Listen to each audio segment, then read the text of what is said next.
Ассаламу алейкум, мұсылмандар. Біздің кезекті жұмысымыз терезелерге темір торлар, яғни решеткалар жасағымыз келіп жатыр. Решетканың жалпы размерлері бойынша рамкаларын құрастырып дайындап қойдық. 3 решетка, үшеуі 3 түрлі размерде.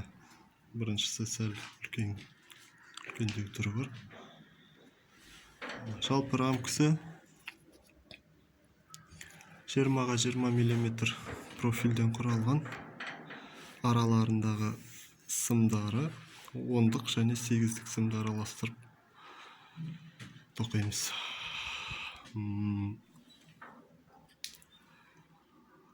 Негізгі өлшек білген терезенің негізгі өлшемінен 1-1,5 мм-дей жан жағы кем жиналған. Зазор тастап кеттік, терезе оңай бару үшін. Және де алынғандар материал саны осы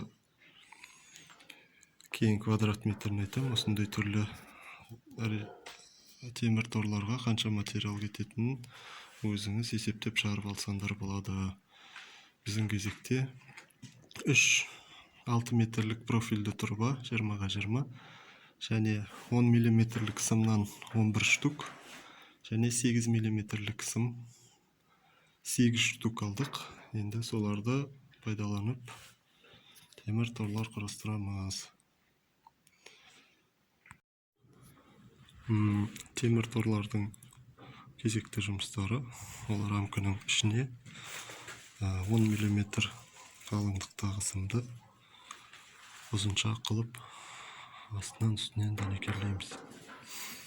Байқап отқаныңыздай темір торлардың биіктігі олай ұзын жағы ені болып есептеледі. Сондықтан да биіктігіне үстіне астына осындай сым сәуркілейміз. Араларын тағы да 10 мм сым арқылы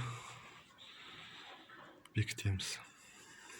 Енді барлық рамкаларды дәл осы жүйемен сәуркілеп дайындап қоямыз. Себебі біз араларына жіберетін сымдардың размерлерін шығару үшін осындай тәсілді қолданамыз. Яғни сым қойылғаннан кейін рамканың ішкі сымдарының размері шығады деген сөз. Оны алдағы уақытта түсіретін боламыз. Арасындағы сымдарды кесіп дайындадық. Онандай асты домалақша сызғаншақ болып екі сымның арасын жалғайды. Бұл мына сыммен арғы сымның негізгі өлшеміне 15 см қосып кесеміз сымды. Сонда осындай домалақшаға 15 см кетеді деген сөз. Арасындағы сымдар мынандай түрде болады. 8 мм сым. Размері, жалпы сымның размері 40 см. Жаңа айтқандай 15 см иілімге кетіп қалады. Бұны бүйтіп сымдардың арасын жалғаймыз. Барлық рамкалардың сымдарын кесіп дайындап қойдық. Өлшемдері белгілі болғаннан кейін өстіп алдын ала дайындап аламыз. Енді осыны мынандай қолдан істелген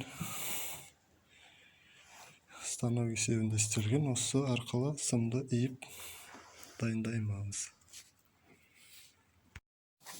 Сымды мынандай күйде иеміз. Сәуркілеп қойған арматурамызға сымды тіреп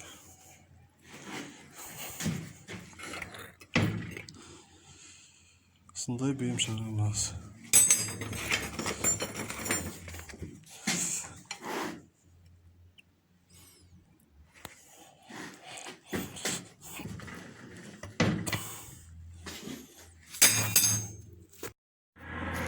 Кезекті жұмысы мына иілген сымдарды өз орындарына қойып сәуркілеп жатырмыз. Шетіндегісін, екі шеттегісін алдын ала сәуркілейміз және ондай профильді сол екі шетке приходтап қоюмен қалғандарын түзу шығарамыз. ушундай тәсілмен істеп жатырмыз. Енді ондық сымдарын түгел таныстырып шығамыз.